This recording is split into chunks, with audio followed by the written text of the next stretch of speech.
Roving ফ্রেমের operating সিকোয়েন্সের ক্ষেত্রে আমরা হচ্ছে আ যেটা দেখব সেটা হচ্ছে আমাদের রোভিং ফ্রেমের যেই বেসিক হচ্ছে আমাদের কম্পোনেন্ট ছিল। রোভিং ফ্রেমের আমাদের কিছু বেসিক কম্পোনেন্ট আছে। এই বেসিক কম্পোনেন্ট গুলি সম্পর্কে আমরা হচ্ছে জানার চেষ্টা করব। আ এবং ভিডিওর সাথে বেসিক কম্পোনেন্ট গুলিকে মিলিয়ে দেখব। একই সাথে তাদের কাজগুলি সম্পর্কেও আমরা হচ্ছে জানার চেষ্টা করব। এই হচ্ছে মোটামুটি আমাদের অপারেটিং সিকোয়েন্স বা এটাকে আমরা ওয়ার্কিং প্রিন্সিপল ও কিন্তু বলে থাকি যে রোভিং ফ্রেমের ওয়ার্কিং প্রিন্সিপল যে একটা রোভিং ফ্রেম সে কিভাবে কাজ করে। আমাদের রোভিং ফ্রেমের কাজ কিন্তু ৩ টা তোমাদের যদি মনে পড়ে। একটা হচ্ছে ড্রাফটিং, একটা হচ্ছে টুইস্টিং, আরেকটা হচ্ছে ওয়াইন্ডিং। এই ড্রাফটিং, টুইস্টিং, ওয়াইন্ডিং এই ৩ টা মিলায় হচ্ছে আমাদের রোভিং ফ্রেমের কাজ। এখন এই যে তাহলে আমরা দেখে আসি যে এই কাজগুলি রোভিং ফ্রেম কিভাবে করে এবং কোন কম্পোনেন্টের সাহায্য নেয়। ১ম এ আমরা এই যেই একটা ডায়াগ্রাম আমরা দেখতে পাচ্ছি, এই ক্রস সেকশনাল ভিউ রোভিং ফ্রেমের। ক্রস সেকশনাল ভিউ এর এখানে আমরা নাম্বার 1 থেকে শুরু করি। নাম্বার 1 বলতে বোঝানো হয়েছে ক্রিল। ক্রিল আসলে কি জিনিস? ক্রিল শব্দটার সাথে আমরা আগে থেকেই পরিচিত। নিটিং মেশিনে আমরা দেখেছিলাম যে হচ্ছে ক্রিলের ক্ষেত্রে ক্রিল মানে হচ্ছে যেখানে আমরা ইয়ার্নের প্যাকেজ গুলিকে রাখি অর্থাৎ কোনগুলিকে আমরা রাখি সেটাকে আমরা ক্রিল বলেছিলাম। আসলে ক্রিল হচ্ছে একটা common term, general term. Krill বলতে বোঝানো হয় যে আমরা যে সমস্ত জায়গাগুলিতে কিভাবে বলবো? আমরা হচ্ছে আমাদের ক্রিল বলতে আমরা বুঝি যে মেশিনের যেই জায়গায় বা যেই সিস্টেমের মাধ্যমে, যেই সেটআপ এর মাধ্যমে আমরা ফিড ম্যাটেরিয়াল গুলিকে সাপ্লাই দেই। যেই জায়গা থেকে বা যেই সেটআপ থেকে আমরা ফিড ম্যাটেরিয়াল গুলিকে সাপ্লাই দেই সেটাই হচ্ছে ক্রিল। নিটিং মেশিনের ক্রিল বলতে কি জিনিস? নিটিং মেশিনের ফিড ম্যাটেরিয়াল আমরা যেই জায়গা থেকে সাপ্লাই দেই। তো নিটিং মেশিনের ক্রিলে কিন্তু ইয়ার্ন প্যাকেজ গুলিই থাকে অর্থাৎ ফিড প্যাকেজ গুলা থাকে। তো আমাদের রোভিং ফ্রেমের ক্রিলেও ওই একই সংজ্ঞা হবে যে রোভিং ফ্রেমের ফিড ম্যাটেরিয়াল যেই জায়গা থেকে হচ্ছে সাপ্লাই দেওয়া হচ্ছে, সেই জায়গাটাকে আমরা বলব হচ্ছে ক্রিল। তো নাম্বার 1 বলতে কিন্তু এখানে ড্রোন স্লাইভার কেন বোঝানো হচ্ছে না। বরঞ্চ এই টোটাল সেটআপটাকে বোঝানো হচ্ছে যে এই জায়গা থেকে আমরা আ রোভিং ফ্রেমের যে ফিড ম্যাটেরিয়াল অর্থাৎ যে ড্রোন স্লাইভার, সেই ড্রোন স্লাইভারকে আমরা এখান থেকে হচ্ছে ফিড দিচ্ছি। এই টোটাল ফিড ম্যাটেরিয়াল সাপ্লাই দেওয়ার যে সিস্টেম এটাকে বলা হচ্ছে আমাদের ক্রিল।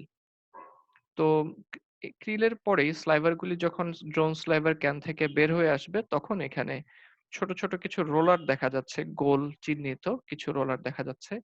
এই রোলার গুলির কাজ হচ্ছে স্লাইভারকে সামনের দিকে পাঠিয়ে দেওয়া এবং এই রোলার গুলির একটা বিশেষ নাম আছে।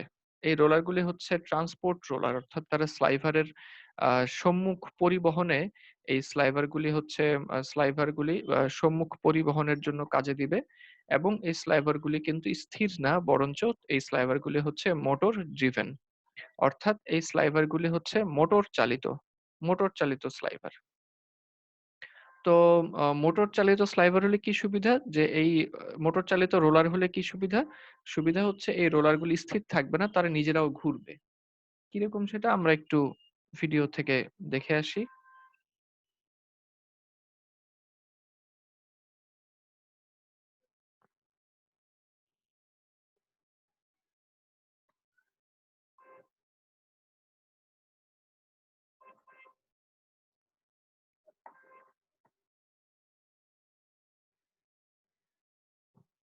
আচ্ছা। যেমন এখানে একটা ভিডিও আমি তোমাদেরকে দেখাচ্ছি। এই ভিডিওটাতে এই যে পিছনেই হচ্ছে আমাদের ড্রোন স্লাইভার। এটা কিন্তু রোভিং ফ্রেমের পিছনের অংশ। তো রোভিং ফ্রেমের পিছনের অংশে প্রচুর পরিমাণ হচ্ছে ড্রোন স্লাইভার আমরা দেখতে পাচ্ছি। এই ড্রোন স্লাইভার গুলি আ থেকেই কিন্তু আমাদের ম্যাটেরিয়াল ফিড হচ্ছে। আর ড্রোন স্লাইভারের ক্যান যেগুলা ক্যানের উপরেই হচ্ছে এই যে এটা একটা রোলার দেখা যাচ্ছে। হ্যাঁ, এটা একটা রোলার দেখা যাচ্ছে। আর এটা একটা রোলার দেখা যাচ্ছে। এই ২ টা রোলার কিন্তু দেখা যাচ্ছে। এই রোলার ২ টাই হচ্ছে ট্রান্সপোর্ট রোলার। ঠিক আছে? এই রোলার ২ টাই হচ্ছে ট্রান্সপোর্ট রোলার। আর এই ট্রান্সপোর্ট রোলার গুলা কি করে? এই ট্রান্সপোর্ট রোলার গুলা কিন্তু তারা মুভ করে অর্থাৎ তারা ঘুরতে থাকে। দেখো কিভাবে ঘুরতে থাকে? আমি ভিডিওটা অন করব। তোমরা শুধু ট্রান্সপোর্ট রোলারের দিকেই তাকায় থাকবা এবং খেয়াল করো যে কিভাবে তারা ঘুরতে থাকে। এই ঘুরতেছে কিন্তু।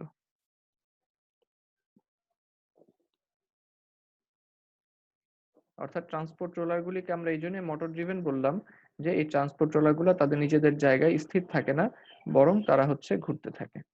ঠিক আছে, আশা করি মোটর ড্রিভেন ট্রান্সপোর্ট রোলারটা আমরা বুঝতে পারছি।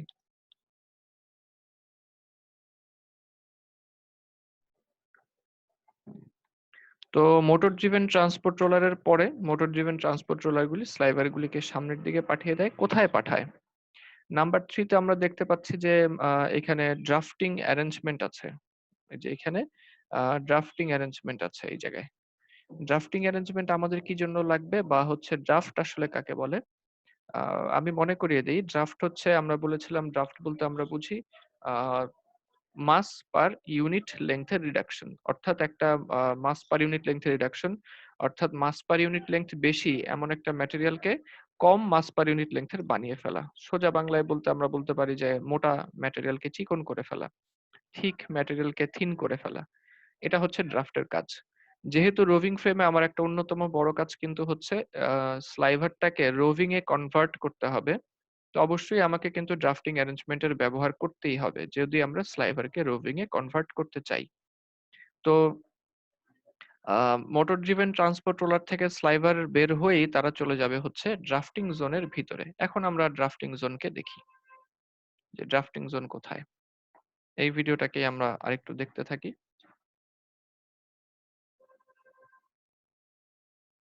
খেয়াল করে দেখো এই যে পিছন থেকে কিন্তু বেশ মোটা মোটা স্লাইভার চলে আসছে, এগুলা স্লাইভার চলে আসছে। এসে তারপরে কিন্তু যখন এখানে বের হয়ে আসলো, তখন কিন্তু দেখো তার চিকন রোভিং আকারে বের হয়ে আসছে। এই যে চিকন হয়ে বের হয়ে আসছে। এটাই হচ্ছে রোভিং। আমাদের হাতে থাকা যে কলম, এই কলমের মোটামুটি ৩-৪ ভাগের ১ ভাগ। অর্থাৎ ইয়ার্ন থেকে মোটা কিন্তু স্লাইভারের থেকে চিকন। একটা রোভিং এর কাউন্ট হয় অ্যারাউন্ড 1 এনির আশেপাশে। ঠিক আছে? তো স্লাইভারের চেয়ে মোটামুটি ধরে নাও ১০ গুণ চিকন হচ্ছে একটা রোভিং। তো এখন এই যে, যে রোভিংটা আমরা পেলাম, এই হচ্ছে যে রোভিংটা আমরা পেয়েছি, তো এই রোভিংটাকে হচ্ছে যেটা, এই রোভিংটাকে আমাদের হচ্ছে ড্রাফট করা হয়েছে অবশ্যই। এবং খেয়াল করে দেখো যে এই সবুজ ঢাকনাওয়ালা জায়গাটায় আসার আগে কিন্তু স্লাইভারে ছিল, কিন্তু এই সবুজ ঢাকনা পার হওয়ার পরে হচ্ছে সে রোভিং হয়ে গেল। তার মানে এই সবুজ ঢাকনার নিচেই কিন্তু হচ্ছে ড্রাফটিং হচ্ছে, অর্থাৎ সবুজ ঢাকনাটার নিচেই আমার ড্রাফটিং এর জোন আছে এখানেই। আমরা ভিডিওটা আরেকটু এগিয়ে যাই।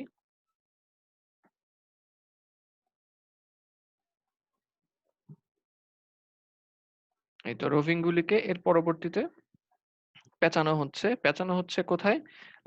এই যে আমরা প্লাস্টিকের প্যাকেজ দেখতে পাচ্ছি, এই প্লাস্টিকের প্যাকেজ, লাল রঙের প্লাস্টিকের প্যাকেজের চারপাশে রোভিং গুলিকে পেঁচানো হচ্ছে। আমরা কিন্তু এটা বেসিক কাজের মধ্যে বলেছিলাম যে ড্রাফটিং, টুইস্টিং এবং ওয়াইন্ডিং। এটা হচ্ছে একটা ড্রাফটিং জোনের টপ ভিউ। টপ ভিউ কারণ হচ্ছে কি, টপ ভিউ অর্থাৎ উপর থেকে নেওয়া হয়েছে। খেয়াল করে দেখো এই যে স্লাইভার, হ্যাঁ, ঢুকলো আর বের হওয়ার সময় চিকন একটা হচ্ছে রোভিং হিসেবে বের হয়ে গেল। এটাই ড্রাফটিং জোনের টপ ভিউ, উপর থেকে দেখা হচ্ছে। আরেকটু ক্লোজ ভিউ থেকে দেখতে পারি। নিশ্চয়ই তোমাদের মনে আছে যে ড্রাফটিং জোনের বেসিক কন্ডিশন ২ টা। একটা হচ্ছে যদি আমরা একটা ড্রাফটিং জোন তৈরি করতে চাই তাহলে আমাদের মোর দেন 1 পেয়ার অফ রোলার লাগবে। একের অধিক জোড়া রোলার আমাদের লাগবে। মোর দেন 1 পেয়ার অফ রোলার লাগবে যদি আমরা ড্রাফটিং জোন বানাতে চাই। এবং সেই রোলারের ক্ষেত্রে তোমার হচ্ছে টপ রোলার, বটম রোলার অবশ্যই লাগবে। এজন্যই তো আমরা পেয়ার বলি। তো এখানে আমরা এটাকে একটা টপ রোলার দেখতে পাচ্ছি যে ঘিয়া রঙের যেটা টপ রোলার কিন্তু রাবার কোটেড হয়। তোমাদের যদি কারো মনে না থাকে, টপ রোলার কিন্তু রাবার কোটেড হয়। তো এই যে টপ রোলারটা আমরা দেখতে পাচ্ছি, এই টপ রোলারটা কিন্তু সে হচ্ছে রাবার কোটেড। ঠিক আছে? এই টপ রোলারটা হচ্ছে রাবার কোটেড। এজন্য একটু ঘিয়া, ঘিয়া কালার দেখা যাচ্ছে। বটম রোলারটা স্টেইনলেস স্টিলের, সেটা রাবার কোট করা থাকে না। এজন্য বটম রোলারটাকে তার স্টিলের মতোই দেখা যাচ্ছে। তো এটা টপ রোলার আর এটা নিচেরটা হচ্ছে বটম রোলার। এরকম ৩ পেয়ার ৪ পেয়ার থাকবে। আমাদের এখানে যে মেশিনটা, এই মেশিনে ৩ পেয়ার দেখানো হয়েছে। কিন্তু বর্তমান সময়ে রোভিং ফ্রেমে কিন্তু ৪ পেয়ার থাকে। প্রায় সব রোভিং ফ্রেমে বর্তমানে ৪ পেয়ার ব্যবহার করা হয়। তো এটা হচ্ছে টপ রোলার। ফ্রন্ট, আর নিচেরটা হচ্ছে বটম রোলার। এই ড্রাফটিং জোন থেকে যখন রোভিং বের হয়ে আসলো তখন এই যে চিকন আকারে সে বের হয়ে আসে।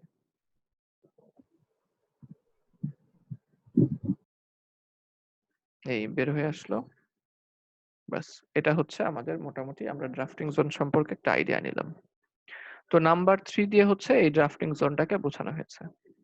তো আমাদের মনে আছে নিশ্চয়ই যে আমরা বেসিক কাজ বলেছিলাম 3টা: ড্রাফটিং, টুইস্টিং এবং ওয়াইন্ডিং। তো আমরা ড্রাফটিংটা দেখে ফেললাম। এখন টুইস্ট কে দেয় সেটা নিয়ে আমরা একটু মাথা ঘামাই।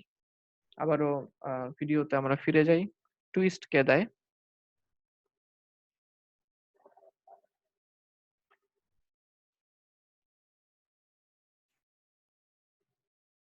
আচ্ছা, টুইস্ট দেওয়ার জন্য এখানে হচ্ছে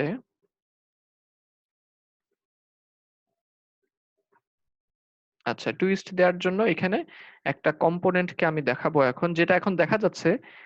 তোমরা যেন ভালো করে দেখতে পারো, আমি একটু দাগ টেনে দিব একটু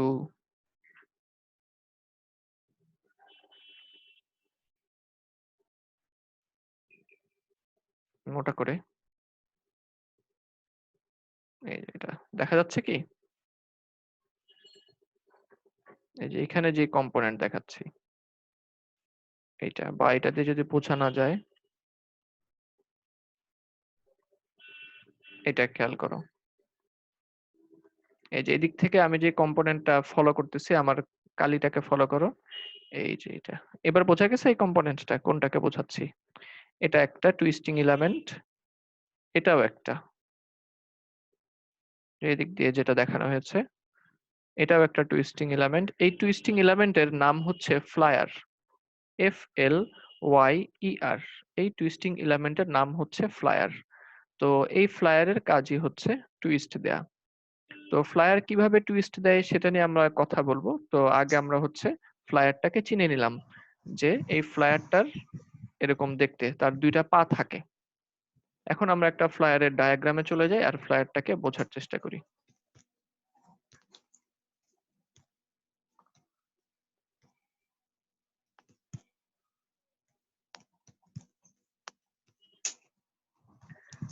আচ্ছা, এখানে আমরা বেশ কিছু ফ্লায়ার দেখতে পাচ্ছি।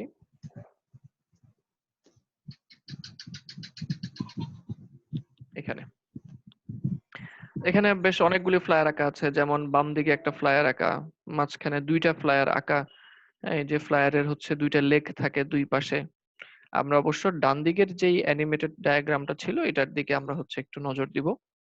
এখানে উপর থেকে যেটা দেখানো হয়েছে, যে ড্রাফটিং জোনের রোলার দেখা যাচ্ছে এখানে। এই যে ড্রাফটিং জোনের রোলার। তো ড্রাফটিং জোনে কিন্তু আমরা বলেছি 4 পেয়ার রোলার থাকে। এখানে সবচাইতে ফ্রন্ট রোলার যেটা, সেটাকেই দেখানো হয়েছে। তো ফ্রন্ট রোলারটা পিছনের গুলা দেখানো হয় নাই, কারণ এখানে ব্যাখ্যা করার জন্য প্রয়োজন ছিল না। ফ্রন্টটাকে দেখানো হয়েছে। তো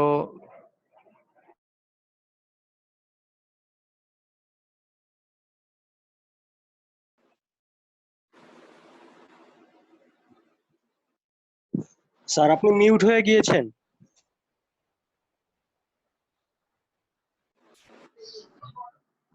হ্যাঁ, প্লেনের আওয়াজ থেকে তোমাদেরকে বাঁচাতে আমি মাঝে মাঝে ইচ্ছাকৃতভাবে মিউট হয়ে যাই। তো এটা হচ্ছে ফ্রন্ট রোলার। ফ্রন্ট রোলারটা থেকে এই ড্রাফট হয়ে রোভিং, এই যে নীল রং দিয়ে বোঝানো হচ্ছে, রোভিং বের হয়ে আসবে। তারই নিচে এই যে 2 লেগ ওয়ালা, 2 ঠ্যাংওয়ালা ফ্লায়ার আমরা দেখতে পাচ্ছি, যেটাকে মাত্রই আমরা ভিডিওতে দেখে আসলাম। এটাই হচ্ছে আমাদের সেই ফ্লায়ার। ফ্লায়ারের ব্যাপারে কিছু পরিচিতিমূলক কথাবার্তা বলে নেওয়া প্রয়োজন। ফ্লায়ার হচ্ছে একটা টুইস্টিং এলিমেন্ট, অর্থাৎ সে রোভিং এর মধ্যে সামান্য পরিমাণ টুইস্ট দিবে। ফ্লায়ারের 2টা লেগ, এই 2টা লেগের মধ্যে একটা লেগ হচ্ছে হলো, হলো মানে হচ্ছে ফাঁপা, অর্থাৎ ভিতর দিক দিয়ে ফাঁকা থাকবে। আর আরেকটা লেগ হচ্ছে সলিড, সেটার মধ্যে কোনো ফাঁকা জায়গা থাকবে না। তো আমরা করব কি, যে রোভিং যেটা বের হয়ে আসবে, রোভিং যেটা বের হয়ে আসবে, এই রোভিংটাকে এই রোভিংটাকে এই ফ্লায়ারের হলো লেগের ভিতর দিয়ে নিয়ে আসবো, এই যে এইভাবে।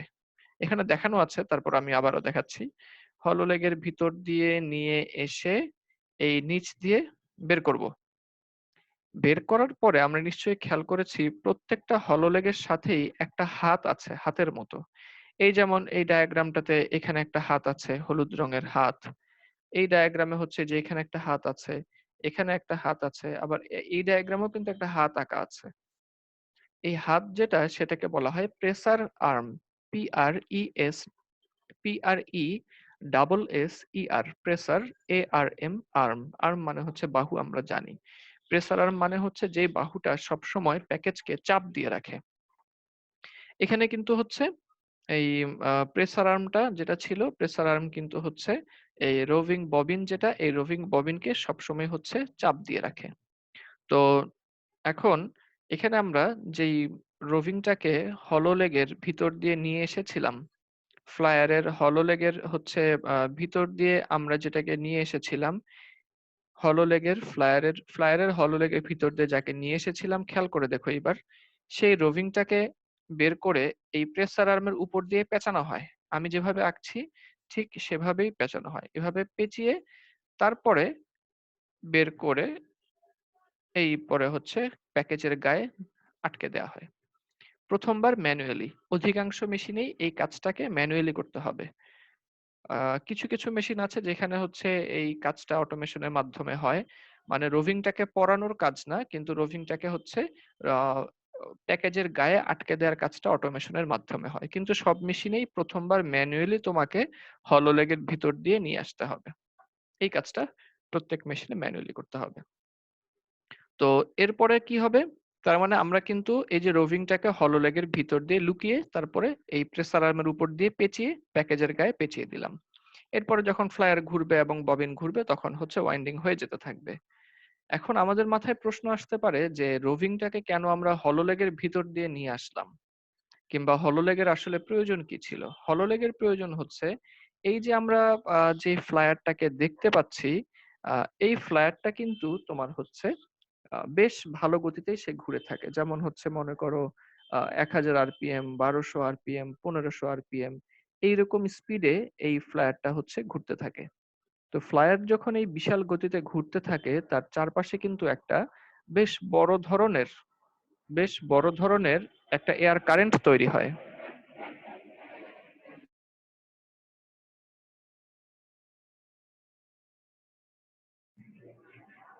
তো তার চারপাশে হচ্ছে একটা বড় ধরনের এয়ার কারেন্ট তৈরি হয়। আমরা যদি রোভিংটাকে লুকিয়ে, লুকিয়ে না নিয়ে আসতাম, হলো লেগের ভিতর দিয়ে না নিয়ে আসতাম, তাহলে কিন্তু এয়ার কারেন্টের কবলে পড়ে এই রোভিংটা হচ্ছে ছিঁড়ে যেত। তো ফ্লায়ারের ঘূর্ণন সংক্রান্ত যে এয়ার কারেন্ট, এই এয়ার কারেন্টে যেন রোভিংটা ছিঁড়ে না যায়, সেই কারণেই আমরা রোভিংটাকে ফ্লায়ারের হলো লেগের ভিতর দিয়ে নিয়ে আসছি। অর্থাৎ এয়ার কারেন্টের থেকে আমরা হচ্ছে বাঁচিয়ে তারপরে রোভিংটাকে আমরা নিয়ে আসলাম। এখন এই এয়ার কারেন্টের বিপরীত থেকে যখন আমরা হচ্ছে রোভিংটাকে বাঁচায় ফেললাম, তখন যেটা করতে হবে সেটা হচ্ছে যে এইবার আমাদের মাথায় আরেকটা প্রশ্ন আসতে পারে যে আচ্ছা হলোলেগের কাজ না হয় বুঝা গেল যে এয়ার কারেন্ট থেকে বাঁচানোর জন্য আমরা রোভিংটাকে হলোলেগের ভিতর দিয়ে নিয়ে আসলাম।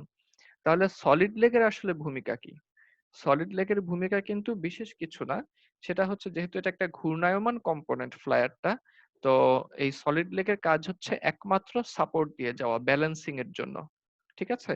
একমাত্র ব্যালেন্সিংটাকে সাপোর্ট দিয়ে যাওয়াটাই হচ্ছে আমাদের এইখানে আমাদের এখানে হচ্ছে যেই সলিড লেগ সেই লেগের কাজ। আশা করি সলিড লেগ এবং হলো লেগ ২ টারই কাজ আমরা বুঝতে পারছি। তো এখন আমরা মূল প্রশ্নে চলে আসবো যে কিভাবে ফ্লায়ার হচ্ছে টুইস্ট দিয়ে থাকে। হ্যাঁ, তোমরা এখানে ২ টা জিনিস খেয়াল করো। সেটা হচ্ছে এই যে এখানে একটা তীর চিহ্ন আছে। এনএফ লেখা একটা তীর চিহ্ন এরকম গোল হয়ে আসছে। এই এনএফ টা হচ্ছে আ তোমার রোটেশন বোঝাচ্ছে ফ্লায়ারের। ফ্লায়ারের রোটেশনের দিক বোঝানো হচ্ছে এই তীর চিহ্নটা দিয়ে। ঠিক আছে? এটা দিয়ে।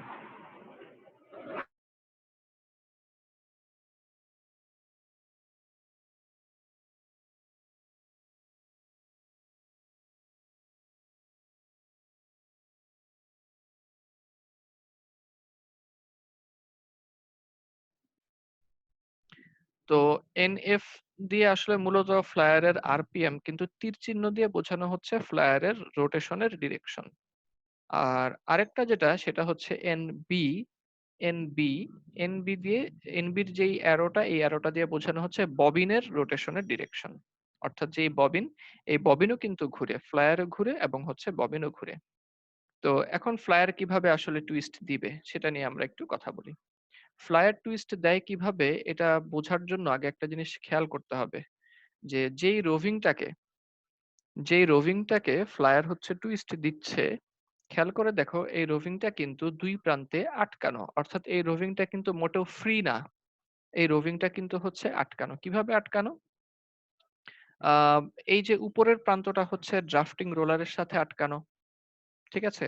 ড্রাফটিং রোলার হচ্ছে রোভিংটাকে ধরে রেখেছে। আর নিচের প্রান্ত কিন্তু এই হলোলেগ দিয়ে এসে প্রেসার আর্মের উপর দিয়ে গিয়ে প্যাকেজের গায়ে আটকানো। তার মানে উপরের প্রান্তটা হচ্ছে ড্রাফটিং রোলারে আটকানো আর নিচের প্রান্তটা হচ্ছে প্যাকেজের গায়ে আটকানো। এর মাঝখানে যেমন আমি তোমাদেরকে একটু দেখানোর চেষ্টা করি যে ধরা যাক আমার হাতে হেডফোনের যে তার এই তারটাকে আমি হচ্ছে ধরে নিচ্ছি। উপরের প্রান্তটাকে আমি আটকে রাখলাম। এই তারটা যে এটা মনে করো রোভিং এর হচ্ছে ড্রাফটিং রোলার উপরেরটাকে আটকে রেখেছে।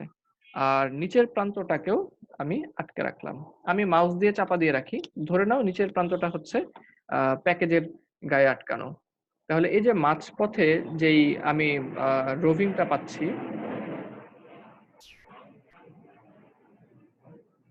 তো ফ্লায়ার করবে কি এই রোভিংটাকে নিয়ে চারপাশ দিয়ে ঘুরে আসবে। রোভিংটা ২ প্রান্তে কিন্তু আটকানো। ফ্লায়ার করবে কি এই ২ প্রান্তে আটকানো যে রোভিং সেই রোভিংটাকে নিয়ে সে ৪ দিক থেকে এরকম ঘুরাতে শুরু করবে। ফ্লায়ার রোভিংটাকে নিয়ে এরকম সে ঘুরাতে শুরু করবে। অথচ ২ টা প্রান্ত কিন্তু আটকানো।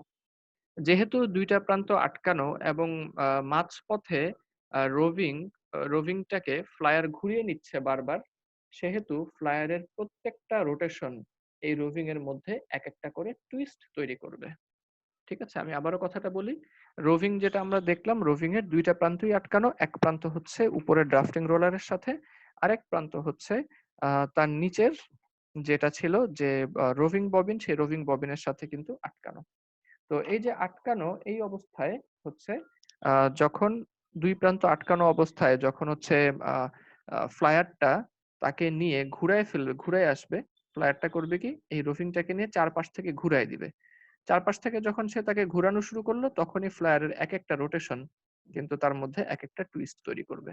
এখানে যদি এরকম হতো যে ২ প্রান্ত আটকানো নাই বরঞ্চ একটা প্রান্ত হচ্ছে ফ্রি, তাহলে কিন্তু এই টুইস্টটা মোটেও হতো না। যদি এমন হতো যে একটা প্রান্ত ফ্রি তাহলে কিন্তু মোটেও টুইস্ট হতো না। যেহেতু ২ টা প্রান্তই আটকানো সেহেতু কিন্তু এই টুইস্টটা হবে। তাহলে আমরা মোটামুটি বুঝে ফেললাম যে ফ্লায়ার কি, ফ্লায়ারের ২-১ টা অংশ সম্পর্কে আমরা জানলাম, তার লেগ সম্পর্কে জানলাম। আ হলো লেগের ভূমিকা কি সেটা আমরা জানলাম। তারপরে হচ্ছে এয়ার কারেন্ট থেকে বাঁচিয়ে কিভাবে আমরা রোভিংটাকে নিয়ে আসি সেটা আমরা জানলাম। এবং একই সাথে আমরা আ ফ্লায়ার কিভাবে টুইস্ট দেয় সেটা। হ্যাঁ, টুইস্টের ভিডিও আছে কিন্তু ফ্লায়ার এতই জোরে ঘুরে যে আসলে আ তাকে দেখা যায় না। যখন মানে ফ্লায়ারকে আসলে দেখা যায় না। যেমন এই যে এখানে কিন্তু আমি তোমাদেরকে ফ্লায়ার দেখিয়েছি। ভিডিওটাকে আটকে রেখে যে এই যে এটা ফ্লায়ারের এক লেগ, এটা হচ্ছে ফ্লায়ারের আরেকটা লেগ। ঠিক আছে? কিন্তু এখন আমি হচ্ছে তোমাদেরকে ভিডিওটা চালু করে দেই দেখো। ফ্লায়ারটা আমি বলেছি যে ১০০০ থেকে ১২০০ আরপিএম এ ঘুরে। উম এই উম সুতরাং ফ্লায়ার যখন ঘুরে, এত জোরে ঘুরলে তাকে কিন্তু আসলে আর দেখে আলাদা করা যায় না। যখন থেমে যায় তখন তাকে আলাদা করা যায়। যেমন এই যে এখন থেমে গেল। এখন হচ্ছে তাকে আলাদা করা যাচ্ছে এই যে এটা একটা ফ্লায়ার। ভদ্রলোকের হাতে যে প্যাকেজটা সেটার নাম হচ্ছে রোভিং ববিন। আর রোভিং ববিনের মধ্যে যে এটা দেখা যাচ্ছে এই যে এই ম্যাটেরিয়ালটা এটাই হচ্ছে একটা রোভিং। এটা, এটা হচ্ছে রোভিং।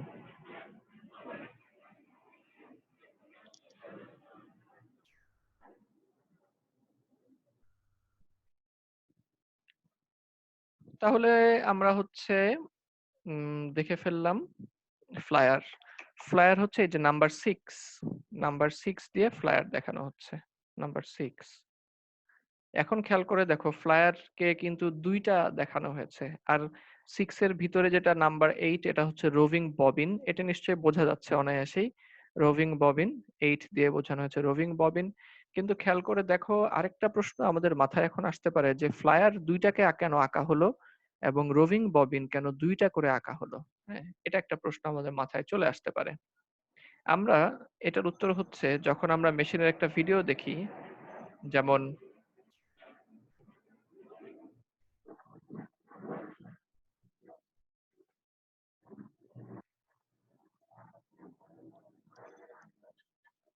এটাকেই যদি খেয়াল করি, এটাকে যদি আমরা খেয়াল করি, তো এখানে দেখা যাবে যে ফ্রন্ট এই আমাদের একেকটা মেশিনে রোভিং ফ্রেমে আম হচ্ছে রোভিং ববিন এরকম ক্যাপাসিটি হচ্ছে ন্যূনতম ১২০। বর্তমান সময়ে হচ্ছে ক্যাপাসিটি ন্যূনতম ১২০। উপরের দিকে গেলে আরো হয়, যেমন হচ্ছে ১৬০ হতে পারে। তারপরে হচ্ছে তোমার এই ২২০ হতে পারে।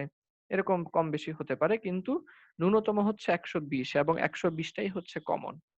তো ১২০ টা যদি থাকে তার রোভিং ববিনের ক্যাপাসিটি, তাহলে এই ১২০ টা রোভিং ববিনকে কিন্তু একটা রোতে ভাগ করা হয় না। অর্থাৎ একটা সারিতে কখনো রাখা হয় না। তাকে ২ টা সারিতে রাখা হয়। যেমন এখানেই খেয়াল করো রোভিং ববিনগুলি কিন্তু ২ টা সারিতে আছে। এই যে যেমন এটা, এটা, এটা, এটা, এটা। এই কয়টা হচ্ছে সামনের সারিতে। খেয়াল করে দেখো পিছনের সারিতেও কিন্তু হচ্ছে তোমার রোভিং ববিন আছে, এই যে পিছনের সারি হচ্ছে এই পিছনের গুলা। তার মানে ১২০ টা যদি থাকে রোভিং ববিন, এই ১২০ টা রোভিং ববিন কিন্তু এক সারিতে না, বরঞ্চ তারা কিন্তু হচ্ছে ২ টা সারিতে বিভক্ত। এই ১২০ টা রোভিং তারা কিন্তু হচ্ছে ২ টা সারিতে বিভক্ত। এটাকে আমরা বলি হচ্ছে ফ্রন্ট রো এবং ব্যাক রো। এই ২ টা রোতে বিভক্ত থাকে। তো এই ২ টা রোতে যেহেতু বিভক্ত, তো আমরা সাইড ভিউ থেকে যখন আঁকতে যাব মেশিনটাকে, তখন কিন্তু এজন্য আমাদেরকে ২ টা আঁকতে হবে। ফ্রন্ট রো এর জন্য একটা আর হচ্ছে ব্যাক রো এর জন্য একটা। তো ফ্লায়ার কয়টা? রোভিং ববিন যদি ১২০ টা হয় তাহলে ফ্লায়ারও কিন্তু ১২০ টাই। এই কারণে আমরা রোভিং ববিন এবং ফ্লায়ার এটাকে ২ টা এঁকেছি। অর্থাৎ এটা হচ্ছে ফ্রন্ট রো আর পিছনেরটা হচ্ছে ব্যাক রো এর জন্য। তো ফ্লায়ার আমরা বুঝলাম যে নাম্বার ৬ এবং ফ্লায়ারের কাজ কি সেটাও আমরা জানলাম। এবার আমরা আরেকটা একটু জিনিস দেখে আসি। এই যে আমরা মেশিনটার ক্ষেত্রে খেয়াল করেছি কি যে যখন ড্রাফটিং জোন থেকে হচ্ছে ড্রাফটিং জোন থেকে রোভিং গুলি বের হয়, ফ্লায়ার নিয়ে কথা বলার সময় আমরা বলেছিলাম যে ড্রাফটিং জোন থেকে বের হয়ে রোভিং গুলা হচ্ছে ফ্লায়ারের ভিতরে ঢুকে পড়ে। যেমন এখানেই খেয়াল করো, ড্রাফটিং জোন থেকে রোভিংটা বের হয়ে আসলো।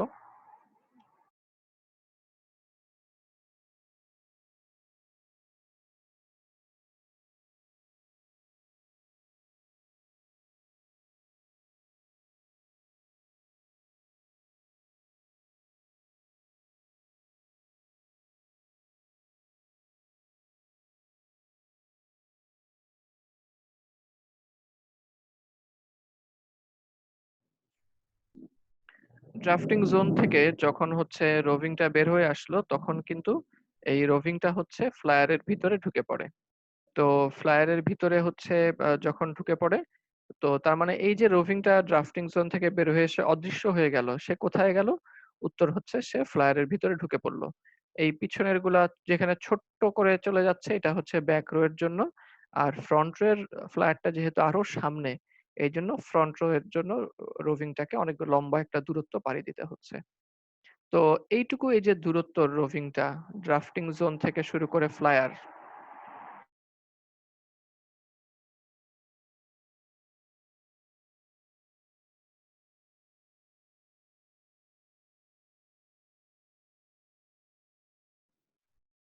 ড্রাফটিং জোন থেকে শুরু করে ফ্লায়ারে ঢোকার আগ পর্যন্ত যে দূরত্বটা, এই দূরত্বটাকে বলা হয় হচ্ছে আনসাপোর্টেড লেংথ।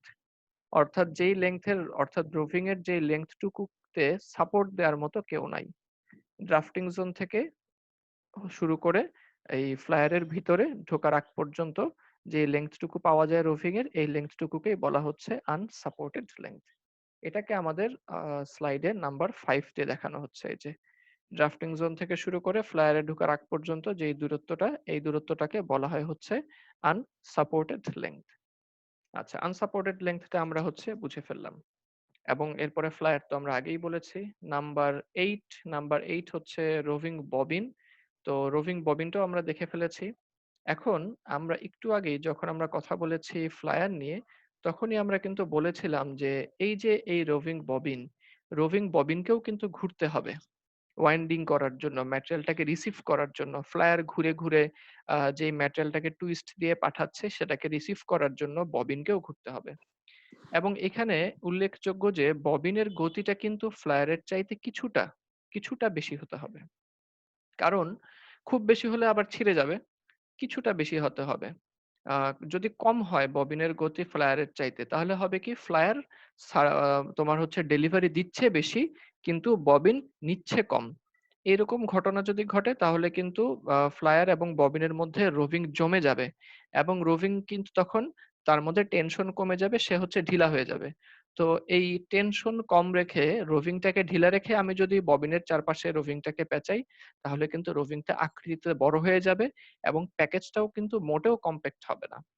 এই কারণে আমরা যদি একটা কম্প্যাক্ট প্যাকেজ পেতে চাই আমাকে একটা প্রপার টেনশন নিয়ে ওয়াইন্ডিং করতে হবে। এই প্রপার টেনশনটুকু রাখার জন্যই ফ্লায়ারের চাইতে ববিনের স্পিডটা সামান্য বেশি রাখা হয়। তো আসলে ববিন যে আমরা বললাম ববিনের কে ঘুরতে হবে। ববিন তো একটা প্লাস্টিকের প্যাকেজ মাত্র। ঠিক আছে? এই প্লাস্টিকের প্যাকেজ তো নিজে, নিজে ঘুরতে পারবে না। ঘুরানোর জন্য কোনো না কোনো সাহায্যের প্রয়োজন। সেই সাহায্যটা যে করবে তার নামই হচ্ছে স্পিন্ডল। তার নামই হচ্ছে স্পিন্ডল।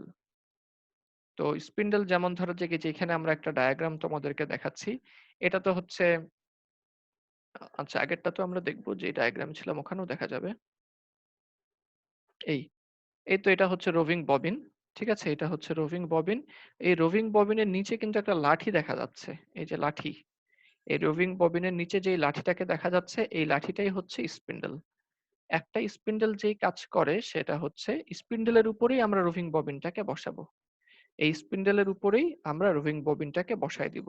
তো স্পিন্ডল যদি আমরা মোটর থেকে মোশন নিয়ে যদি আমরা হচ্ছে তাকে ঘুরাতে পারি, মোটর থেকে যদি মোশন নিয়ে যদি আমরা তাকে ঘুরাতে পারি তাহলে কিন্তু ববিনটাও ঘুরবে। অর্থাৎ যেহেতু ববিনটা একটা প্লাস্টিকের প্যাকেজ সে নিজে, নিজে ঘুরতে পারে না। তাকে আমরা এই স্পিন্ডলের উপর রাখবো। স্পিন্ডল যখনই ঘুরবে তখনই হচ্ছে আমার এই ববিনটাও কিন্তু ঘুরবে। ঠিক আছে? আশা করি তোমাদেরকে স্পিন্ডলের কাজটা বোঝাতে পারছি। হুম। তো স্পিন্ডলকে মোটর থেকে মোশন দিয়ে ঘুরানো হবে। তাহলে নাম্বার 7 স্পিন্ডল গেল। নাম্বার 8 হচ্ছে রোভিং ববিন যেই প্যাকেজের চারপাশে আমরা রোভিংটাকে পেঁচাচ্ছি তাকেই আমরা হচ্ছে বলবো রোভিং ববিন। তারপরে আরেকটা জিনিসের দিকে তোমাদের এখন আমি নজর টানতে চাই। এটা একটা ভিডিও আরেকটা ভিডিও দেখতে হবে। এই ভিডিওটা আমরা একটু দেখতে থাকি।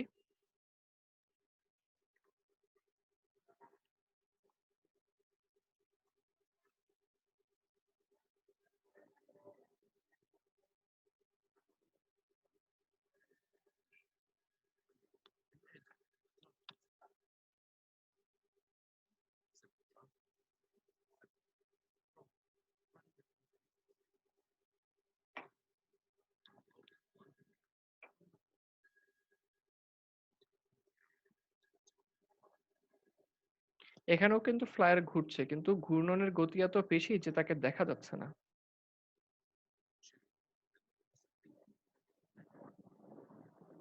আচ্ছা।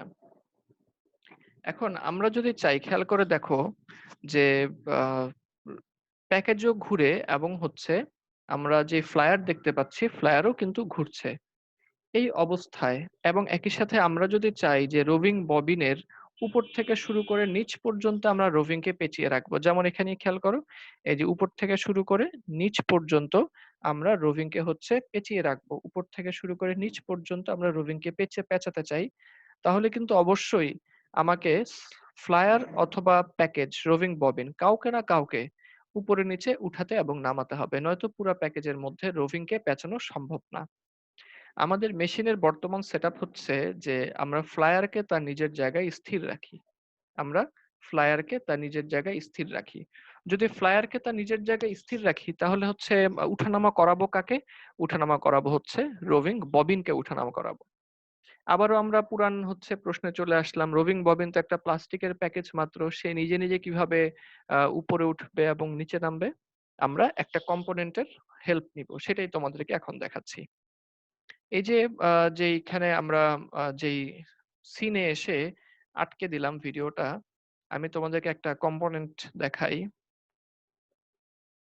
এই যে মেশিন ফ্রেম যেটা দেখা যাচ্ছে, যে এই ফ্রেমটা, ঠিক আছে? ছাই রঙা যেই ফ্রেমটা দেখা যাচ্ছে, এই পুরা ফ্রেমটাকে বলা হয় হচ্ছে ববিন রেইল। RAIL, এই পুরা ফ্রেমটাকেই বলা হয় হচ্ছে ববিন রেইল। এই যে, অর্থাৎ এই যে ফ্রেমটা আমরা দেখতে পাচ্ছি, এই ফ্রেমটা ওই পিছনের সহ এই পুরা ফ্রেমটাকে বলা হয় হচ্ছে ববিন রেল। তাহলে এই যে ববিন রেলটাকে আমরা দেখতে পাচ্ছি, এই ববিন রেলটা কিন্তু আমরা হচ্ছে দেখব সে সবসময় উপরে উঠবে এবং নিচে নামবে। রোভিং ববিন গুলিকে এই ববিন রেলের উপরেই তারা নির্ভর করে। ববিন রেল যদি উপরে উঠে তাহলে প্যাকেজগুলো উপরে উঠবে, আর ববিন রেল যদি নিচে নেমে যায় তাহলে এই প্যাকেজগুলোও কিন্তু নিচে নেমে যাবে। ঠিক আছে? তো আমরা তাহলে ভিডিওটা আরেকটু চালাই। এখন এখন কিন্তু রোভিং ববিন গুলা হচ্ছে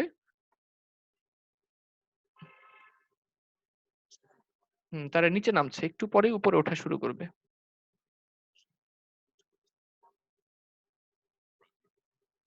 এখন কিন্তু উপরে ওঠা শুরু করেছে, তোমরা খেয়াল করো।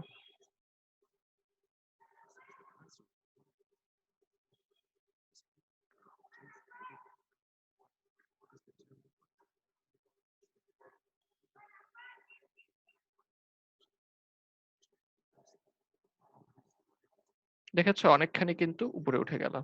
অর্থাৎ এই কাজটা করা হচ্ছে ববিন রেইলের মাধ্যমে।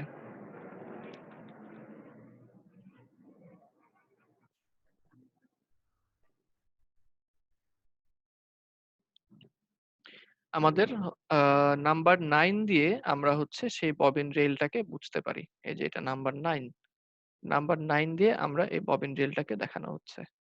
তো এখন প্রশ্ন হচ্ছে, এই যে ববিন রেল উপরে উঠলো আর নিচে নামলো, তাকে আমরা কিভাবে উপরে উঠাবো এবং হচ্ছে নিচে নামাবো? তো এই জন্য এটা আমাদের যে মেশিনটা আমরা দেখতে পাচ্ছি, এই মেশিনটা একটুখানি পুরাতন আমলের মেশিন। সেই কারণে এখানে হচ্ছে তোমার একটা লিভার ব্যবহার করা হয়েছে, যে লাঙলের মতো দেখতে যে লিভারটুকু, এই একটা লিভার হচ্ছে ব্যবহার করা হয়েছে। এই লিভারের সাহায্যেই রেলটাকে উপরে উঠানো হবে এবং নিচে নামানো হবে। লিভার যদি উপরে উঠে তাহলে হচ্ছে রেলটা উপরে উঠবে, এবং লিভার যদি নিচে নামে তাহলে রেলটা নিচে নামবে। তবে আমাদের ল্যাবে যে মেশিন, কিংবা হচ্ছে বর্তমান সময়ে হচ্ছে এই আধুনিক যুগের মেশিনে যেটা করা হয়, এখানে আসলে লিভার ব্যবহার করা হয় না। বরঞ্চ চেইন স্প্রকেটের মাধ্যমে এবং সার্ভো মোটরের সাহায্য নিয়ে রেলটাকে উপরে উঠানো হয়, নিচে নামানো হয়। এই কথাটা হয়তো তোমরা বুঝতে পারো নাই, যে সার্ভো মোটর এবং চেইন স্প্রকেটের সাহায্যে কিভাবে রেলটাকে উঠানামা করানো হয়। এইটুকু অংশ আমরা হচ্ছে আমাদের পরবর্তীতে যখন ভার্সিটি খুলবে তখন ল্যাব ক্লাসের জন্য জমা রেখে দিলাম। এটা আমরা হচ্ছে মেশিন থেকে তখন দেখে নিব।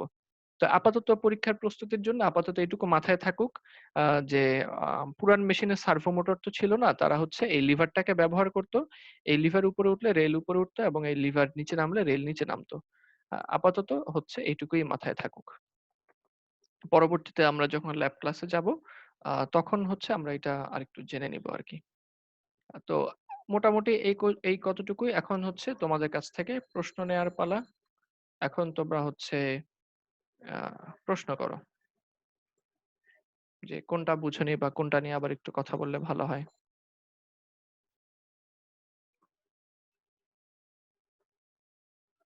কারো কোনো প্রশ্ন আছে কি, নাকি সবাই বুঝতে পারছো?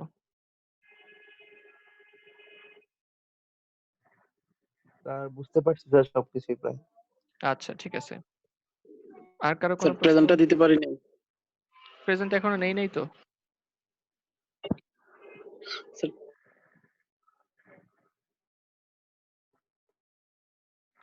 আচ্ছা, এখন পরীক্ষায় যদি আসে তখন কিভাবে আসবে সেটা একটু বলে নেওয়া দরকার। এখানে বিষয় হচ্ছে, যখন তোমাদের এটা পরীক্ষায় আসবে তখন এভাবে পরীক্ষায় চাওয়া হবে যে স্যার ফ্লায়ার স্যার হ্যাঁ, বলো, স্যার প্রশ্ন বলো। ফ্লায়ারটা স্যার কোথা থেকে মোশন পাবে? হ্যাঁ, ফ্লায়ারটাকেও মোটর থেকে আমরা গিয়ারিং এর মাধ্যমে মোশন পাঠাবো ফ্লায়ারেও। এখানে অবশ্য বোঝা যাচ্ছে না। আচ্ছা, একটা ডায়াগ্রাম তোমাকে দেখানোর চেষ্টা করি, বোঝা যায় কিনা। আহ এখানে কোথাও মোশনটা দেখানো হয় নাই। এই যে এখানে যেমন ধরো, উম এই এই ডায়াগ্রামটাতে খেয়াল করে দেখো, এই যে ফ্লায়ার, এটা ফ্লায়ারটা চেনা যাচ্ছে? ফ্লায়ারটাকে কি চেনা যাচ্ছে এখানে? এই যে এটা ফ্লায়ার। জি স্যার। হ্যাঁ, এবং জি স্যার। ফ্লায়ারের মাঝখানে এখানে একটা গিয়ার থাকে। গিয়ার থাকে। এই গিয়ারের বাম দিকে আরেকটা গিয়ার আছে, যে গোলাকৃতি একটা গিয়ার দেখা যাচ্ছে, সার্কুলার গিয়ার। ঠিক আছে? এই গিয়ারটার মাধ্যমে হচ্ছে মোশন পৌঁছানো হচ্ছে ফ্লায়ারকে। অর্থাৎ এই গিয়ারটাকে মোটরের মাধ্যমে, শ্যাফটের মাধ্যমে ঘুরানো হবে। এই গিয়ারটা যদি ঘুরে, তাহলে এই চ্যাপ্টা আরেকটা গিয়ার আছে, এই গিয়ারটা ঘুরবে। এই গিয়ারটা ঘুরলে ফ্লায়ারটাও ঘুরতে শুরু করবে। এভাবে হচ্ছে ফ্লায়ারটাকে ঘুরানো হয়। তবে এখানে যেরকম দেখতে পাচ্ছি ফ্লায়ারকে নিচ থেকে মোশন দিয়ে ঘুরানো হচ্ছে। আমাদের বর্তমানে আধুনিক কালের মেশিনে ফ্লায়ারকে নিচ থেকে মোশন দিয়ে ঘুরানো হয় না। বর্তমানে আধুনিক কালের মেশিনে উপরে হচ্ছে গিয়ার থাকে, ফ্লায়ারের উপরে গিয়ার থাকে। ল্যাব ক্লাসে আমরা ইনশাল্লাহ দেখাবো তোমাদেরকে গিয়ার গুলা, বা মোশন ট্রান্সফারটা তোমাদেরকে দেখাবো। আপাতত চোখে দেখে রাখার জন্য এখানে আমরা পুরান অ্যারেঞ্জমেন্টটাই দেখিয়ে দিলাম, যে এই যে এখানে একটা গোলাকৃতি গিয়ার দেখা যাচ্ছে। এই গিয়ারটাকে আমরা যদি শ্যাফটের মাধ্যমে ঘোরাতে পারি, এই গিয়ারটাই হচ্ছে ফ্লায়ারটাকে ঘুরাই দিবে। মোটামুটি বোঝা গেল কি? Okay sir. আচ্ছা, জি স্যার। যেমন এই যে এখানেও খেয়াল করে, এই যে এখান থেকে বোঝা যাচ্ছে, এই যে এটা এখানে খেয়াল করে দেখো, এই যে এটা ফ্লায়ার, তাই না? এই ফ্লায়ারের উপরে এখানে একটা গিয়ার আছে। আমি তোমাদেরকে এই যে মনে করে এটা একটা গিয়ার।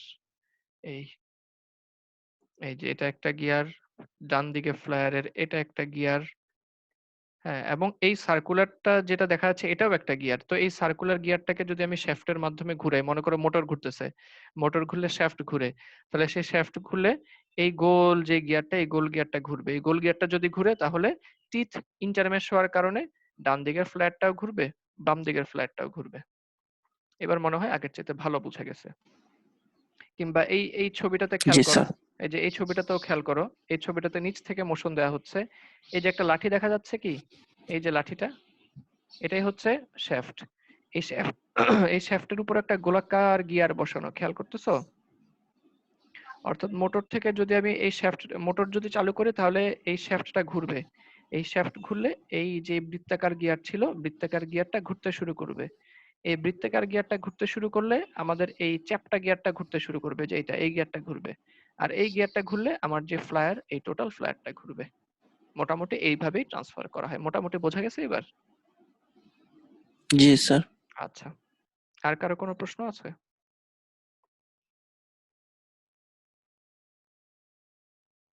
আচ্ছা, প্রশ্ন না থাকলে আমরা তাহলে একটু বলি যে পরীক্ষায় আমরা কিভাবে এটা অ্যান্সার করব। পরীক্ষায় কিন্তু আমাদের প্রশ্ন আসতে পারে হচ্ছে এখানে দুই রকম। একটা প্রশ্ন আসতে পারে যে আমরা হচ্ছে এইখানে তোমার যে ওয়ার্কিং প্রিন্সিপাল এবং তার ডায়াগ্রাম, ঠিক আছে? ওয়ার্কিং প্রিন্সিপাল এবং তার ডায়াগ্রাম হলে এই ডায়াগ্রামটাই আমাদের দিতে হবে, আর ওয়ার্কিং প্রিন্সিপালটা আমরা বই থেকে নিয়ে নিব। বই থেকে হয়তো আমরা কিছুটা কাটছাঁট করতে পারি। তো এবং এই ডায়াগ্রামটা আঁকার সময় একটুখানি খেয়াল রাখতে হবে। যেমন ধরা যাক এখান থেকে কিছুটা সহজ করে দেওয়া যায়। যেমন এখানে আমরা একটা ড্রাফটিং জোন দেখতে পাচ্ছি। ঠিক আছে? এই যে একটা ড্রাফটিং জোন দেখতে পাচ্ছি। এই ড্রাফটিং জোনটার মধ্যে কিন্তু একটা পুরা ফ্রেমটাই আঁকা আছে। আমি যখন পরীক্ষার জন্য লিখবো তখন কিন্তু পুরা ফ্রেম দেওয়া দরকার নাই। তোমরা হচ্ছে এখানে যেরকম 3/3 3টা রোলার দেওয়া আছে, 3 পেয়ার রোলার। তোমরা হচ্ছে একটা বক্স এঁকে, সিম্পল একটা চারকোনা বক্স এঁকে ভিতরে 4 পেয়ার রোলার দিলেই হয়ে যাবে। হ্যাঁ, তাহলে আমি বুঝে নিব যে তোমরা ড্রাফটিং জোনটাই এঁকেছো। পুরা ফ্রেমটা আঁকার দরকার নাই। এরপরে আবার দেখো কিছু আরো কিছু মেশিন ফ্রেম দেয়া আছে, যেগুলি আমরা যেগুলি কম্পোনেন্ট হিসেবে আমরা পড়ি নাই। যেই কম্পোনেন্ট গুলি বিবরণে পড়ি নাই, এগুলি আঁকা লাগবে না। যেমন এই যে এটা একটা বাক্স দেওয়া যাচ্ছে। নিচে 4 কোণার একটা বাক্স দেওয়া আছে। হ্যাঁ, এগুলো আমাদের কিন্তু আলোচনার মধ্যে ছিল না। তো এগুলো আঁকা লাগবে না। লিভারটা আঁকবে, যেহেতু লিভারটা আলোচনায় ছিল। লিভারের সাথে এখানে একটা চেইন আছে। এখানে একটা গোল বৃত্ত দিয়ে একটা স্প্রোকেট বুঝানো হয়েছে। আর চেইনের মাথায় আরেকটা ডেড ওয়েট আছে। যে এই ছোট্ট যেই চারকোনা বাক্স, এটা একটা ডেড ওয়েট, অর্থাৎ সোজা কথা একটা ইটের চাক্কা। হ্যাঁ, তো এগুলো আঁকতে হবে। কিন্তু যেই জিনিসগুলি আমাদের বিবরণে নাই, সেগুলি আঁকার প্রয়োজন নাই। আর ড্রাফটিং জোনটাকে আমি সহজ করে দিলাম, ওখানে 4টা পেয়ার রোলার আঁকলেই হয়ে যাবে। আশা করি তোমরা বুঝতে পেরেছো যে পরীক্ষায় কিভাবে অ্যান্সার করা লাগবে। আর কোনো প্রশ্ন আছে? প্রশ্ন না থাকলে আমরা অ্যাটেন্ডেন্সের দিকে যাই। কোন সেকশন তোমরা? One sir. সেকশন 1। আচ্ছা,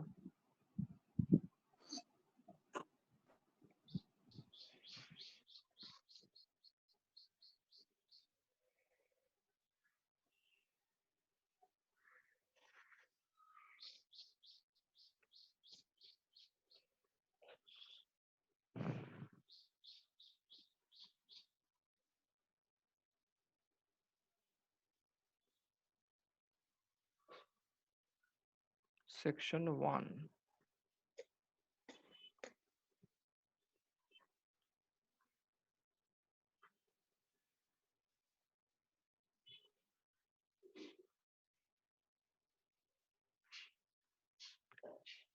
তোমরা এবার চ্যাট বক্সে তোমাদের আইডি লিখতে শুরু করবে। আমি তোমাদেরকে, হ্যাঁ, এবার তোমাদের আইডি লেখো। চ্যাট বক্সে তোমাদের আইডি লিখতে থাকো।